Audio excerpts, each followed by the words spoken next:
بسم اللہ الرحمن الرحیم نحمده ونصلی علی رسوله الکریم اما بعد بسم اللہ الرحمن الرحیم۔ عزیز طلبہ، آج ہم کنز الدقائق حصہ دوم سبق نمبر 94 شروع کر رہے ہیں۔ اس سبق میں ہم کتاب الشہادہ باب الاختلاف فی الشہادہ سے متعلق پڑھیں گے۔ آج کے اس سبق کا خلاصہ یہ ہے کہ مصنف علیہ الرحمہ سب سے پہلے یہ بتائیں گے کہ اگر دو گواہوں کی گواہی میں باعتبار زمان یا باعتبار مکان کی اختلاف ہو تو ان کی گواہی مقبول ہوگی یا نہیں، تو اس سے متعلق ائمہ رحمہم اللہ تعالیٰ کے اقوال ذکر کریں گے۔ اس کے بعد پھر دوسرا مسئلہ یہ ذکر کریں گے کہ اگر گواہوں کی گواہی میں اختلاف ہو باعتبار وصف کے یا باعتبار نوع کے تو ان کی گواہی قابل قبول ہوگی یا نہیں۔ اس کے بعد پھر اگر دو گواہوں کی گواہی میں اختلاف ہو باعتبار بدلیاقت کے تو اس صورت میں ان کی گواہی قابل قبول ہوگی یا نہیں، تو اس سے متعلق مصنف علیہ الرحمہ تفصیلاً آج کے سبق میں بتائیں گے۔ تو عزیز طلبہ، آتے ہیں کتاب کی طرف۔ سب سے پہلے ہم عبارت پڑھتے ہیں: وَلَوْ شَهِدَا بِأَنَّهُ قَتَلَ زَيْدًا يَوْمَ النَّحْرِ بِمَكَّةَ وَآخَرَانِ أَنَّهُ قَتَلَهُ يَوْمَ النَّحْرِ بِمِصْرٍ رُدَّتَا فَإِنْ قَضَى بِإِحْدَاهُمَا أَوَّلًا بَطَلَتِ الْأُخْرَى وَلَوْ شَهِدَا عَلَى سَرِقَةِ بَقَرَةٍ وَاخْتَلَفَ فِي لَوْنِهَا قُطِعَ بِخِلَافِ الذُّكُورَةِ وَالْأُنُوثَةِ وَالْغَصَبِ ومن شهد لرجل أنه اشترى عبد فلان ب1000 وشهد الآخر ب1500 بطلت الشهادة وكذا الكتابة والخلع فأما النكاح فيصح ب1000۔ صورت مسئلہ یہ ہے کہ اگر دو گواہوں نے گواہی دی کہ زید کو عمر نے قتل کیا ہے، اب لیکن ایک گواہ نے گواہی دی کہ عامر نے زید کو یوم النحر کے دن مکہ میں قتل کیا ہے، اور دوسرے گواہ نے گواہی دی کہ عامر نے زید کو یوم النحر کے دن مصر میں قتل کیا ہے، دو مختلف شہروں کے نام لیے، تو اس صورت میں ان دونوں کے گواہیوں میں اختلاف ہے باعتبار مکان کے۔ یوم النحر کے دن قتل ہونے کی گواہی دے رہا ہے ایک گواہ مکہ میں اور دوسرا گواہ گواہی دے رہا ہے مصر میں، تو ایک ہی مقتول ایک ہی دن ایک ہی وقت میں مکہ میں بھی قتل ہو اور مصر میں بھی قتل ہو، تو یہ صراحتاً تضاد ہے دونوں گواہوں کی گواہیوں میں، اس لیے فرماتے ہیں ان دونوں کی گواہی رد کی جائے گی اور یہ قابل قبول نہیں ہوگی۔ ہاں، اگر دو گواہوں نے گواہی دے دی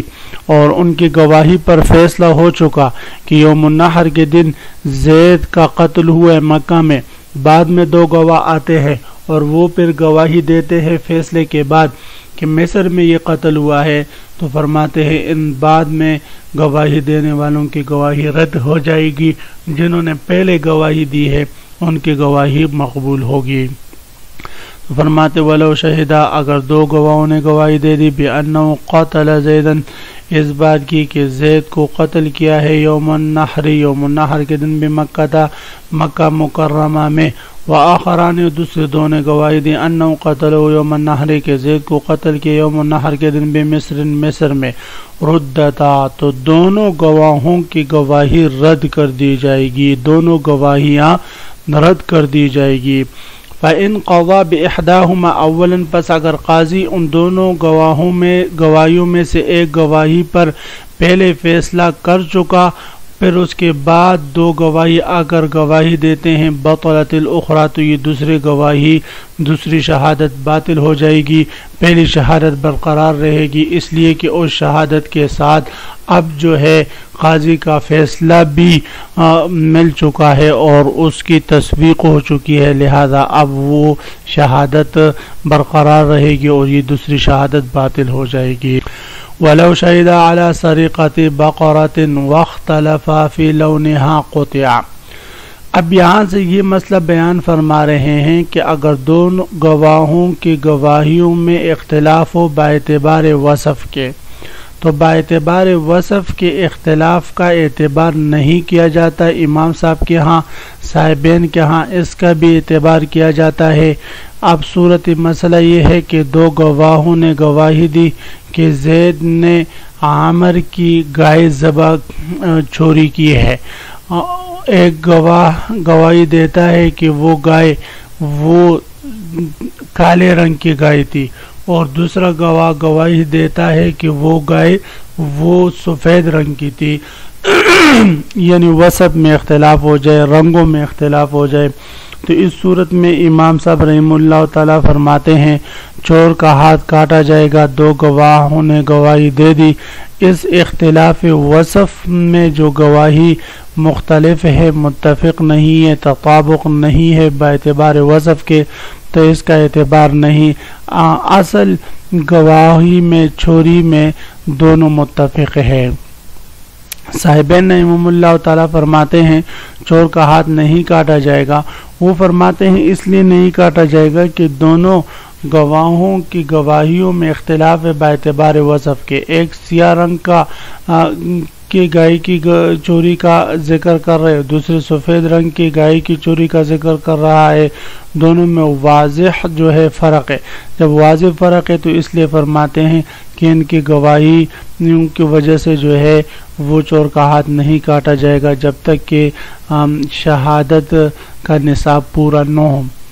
امام صاحب رحمہ اللہ تعالیٰ فرماتے چوری عام طور پر راتوں میں ہوتی ہے، اور راتوں میں رنگ میں فرق نہیں کیا جاتا۔ جب رنگوں میں فرق نہیں کیا جاتا تو اس لیے وہ فرماتے ہیں کہ اس کا ہاتھ کاٹا جائے گا اگرچہ رنگوں میں دونوں گواہوں کی گواہی مختلف ہو۔ وَلَوْ شَهِدَ اگر دو گواہوں نے گواہی دے دی عَلَى سَرِقَةِ بَقَرَةٍ گائے کی چوری پر، وَاخْتَلَفَ فِي لَوْنِهَا اور دونوں گواہوں کا اختلاف ہوا اس گائے کے رنگ کے بارے میں، قُطِعَ تو چور کا ہاتھ کاٹا جائے گا، اس اختلافی وصف کا اعتبار نہیں کیا جائے گا۔ بخلاف الذکورۃ والانوثۃ والغصب بخلاف مذکر اور مؤنث ہونے میں اختلاف کے، یعنی یہ ذکر فرما رہے ہیں یہ جو اختلاف ہے یہ باعتبار وصف کے، اگر نوع کے اعتبار سے اختلاف ہو تو باعتبار نوع کے اگر اختلاف ہو تو اس صورت میں پھر اس اختلاف کا اعتبار کیا جاتا ہے، اور اس اختلاف کی وجہ سے وہ گواہی رد کر دی جائے گی اور اس پر قاضی فیصلہ نہیں کرے گا۔ اگر ان دونوں گواہوں نے اختلاف کیا ذکورت اور انوثت میں، یہ اختلاف النوع کی مثال ہے، ایک نے کہا کہ اس نے گائے چوری کی ہے، دوسرے نے کہا کہ اس نے تو بیل چوری کی ہے، تو فرماتے ہیں اس صورت میں ان کی گواہی رد ہو جائے گی۔ اور اسی طرح غصب میں اگر ان کا اختلاف ہو جائے، لون میں بھی وصف میں اختلاف ہو یا نوع میں اختلاف ہو، تو دونوں صورتوں میں امام صاحب رحمہ اللہ تعالیٰ فرماتے ان کی گواہی رد کر دی جائے گی اور ان کا ہاتھ نہیں کاٹا جائے گا۔ وَمَنْ شَهِدَ لِرَجُلٍ أَنَّهُ اشْتَرَى عَبْدَ فُلَانٍ وَشَهِدَ الْآخَرُ بِأَلْفٍ وَخَمْسِمِائَةٍ بَطَلَتِ الشَّهَادَةُ۔ مسئلہ یہ ہے کہ اگر ایک گواہ نے گواہی دی کہ اس نے فلاں سے غلام خریدا ہے 1000 درہم کے بدلے میں، اور دوسرے نے گواہی دی کہ اس نے فلاں سے اس کا غلام خریدا ہے 1500 درہم کے بدلے میں، تو اب یہاں پر ایک گواہ جو گواہی دے رہا ہے اس میں بدلے بے جو ہے وہ 1000 ہے، اور دوسرے میں بدل عقد جو ہے وہ 1500 ہے، تو بدل عقد میں اگر اختلاف ہو جائے تو یہ اختلاف فی الاصل کہلاتا ہے، اس لیے کہ بے میں عقد میں ایجاب و قبول میں دو چیزیں اصل ہے، ایک مبیع اور ایک ثمن، تو یہاں پر ثمن میں یعنی اصل میں اختلاف ہو رہا ہے، اس اصل کی اختلاف کی وجہ سے ان کی گواہی رد ہو جائے گی۔ فرماتے ومن شہد لرجل اگر کوئی شخص کسی آدمی کے حق میں گواہی دے کہ انہو اشتری عبد فلان کہ اس نے فلان کا غلام خریدا ہے بألف 1000 درہم کے بدلے میں، وشہد الآخر دوسرے نے گواہی دی بألف وخمسمائة کہ اس نے 1500 درہم کے بدلے میں خریدا ہے، بطلت شہادت بطلت شہادت تو شہادت باطل ہو جائے گی۔ وَكَذَا الْكِتَابَةُ اسی طرح اگر زید نے گواہی دی کہ اس آقا نے اپنے غلام کے ساتھ عقد کتابت کیا ہے 1000 درہم کے بدلے، اور عامر نے گواہی دی کہ اس نے عقد کتابت کیا ہے 1500 درہم کے بدلے میں، تو فرماتے یہاں پر بھی بدل عقد میں اختلاف ہوا اور یہ بھی اختلاف فی الاصل ہے، لہذا اس صورت میں بھی ان کی یہ گواہی باطل ہو جائے گی۔ اسی طرح اگر خلا میں عقد خلا میں جو ہے بدل خلا پر اختلاف ہو جائے، مثلا زید نے گواہی دی کہ اس عورت نے اپنے شوہر سے خلا کیا ہے 1000 درہم کے بدلے میں، اور عامر گواہی دیتا ہے کہ 1500 درہم کے بدلے میں اس نے خلا کیا ہے، تو فرماتے ہیں اس صورت میں ان کی یہ گواہی رد ہو جائے گی۔ یہ امام صاحب رحمہم اللہ تعالیٰ کا مذہب ہے۔ صاحبین رحمہم اللہ تعالیٰ فرماتے ہیں ان کی یہ گواہی رد نہیں ہوگی بلکہ یہ قابل قبول ہے۔ صاحبین رحمہم اللہ تعالیٰ کے ہاں ان تمام صورتوں میں ان کی گواہی قابل قبول ہے اور یہ رد نہیں کی جائے گی۔ صاحبین رحمہم اللہ تعالیٰ اس کو قیاس کرتے ہیں نکاح پر۔ مثلا اگر نکاح میں ایک شخص گواہی دے کہ مہر 1000 درہم مقرر ہوا ہے اور دوسرا گواہی دے کہ مہر 1500، تو ان گواہوں کی گواہی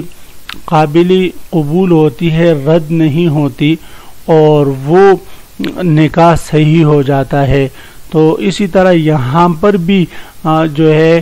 گواہوں کی گواہی درست ہوگی، گواہوں کی گواہی درست ہوگی۔ امام صاحب رحمہ اللہ تعالیٰ فرماتے ہیں ان مذکورہ صورتوں میں تو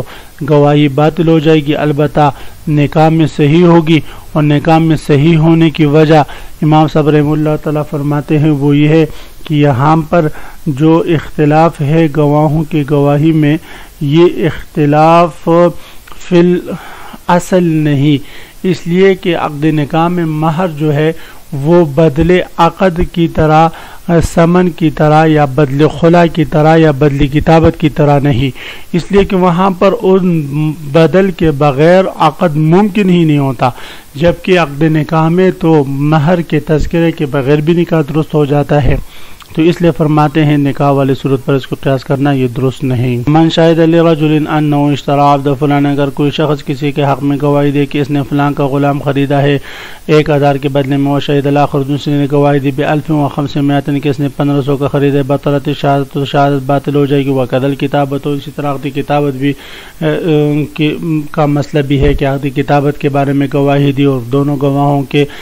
گواہی میں اختلاف ہو بدل میں، تو وہ گواہی باطل ہو جائے گی۔ والخلع، اور اسی طرح عقد خلا میں بھی ہے۔ فَأَمَّا النِّكَاحُ، رہی بات عقد نکاح کی، فَيَصِحُّ، تو یہاں پر صحیح ہوگی یہ گواہی ب1000 1000 کے میں، کہ اس لیے کہ 1000 میں ان کا آپس میں اتفاق باعتبار لفظ اور باعتبار معنی دونوں کے۔ مثلا ایک گواہی دے کہ اس نے 1000 کے بدلے میں نکاح کیا ہے، اور دوسرے نے کہا کہ ب1500، تو الف کے الفاظ میں بھی اتفاق اور معنی میں بھی اتفاق، تو لہذا 500 تو لازم نہیں ہوگا، 1000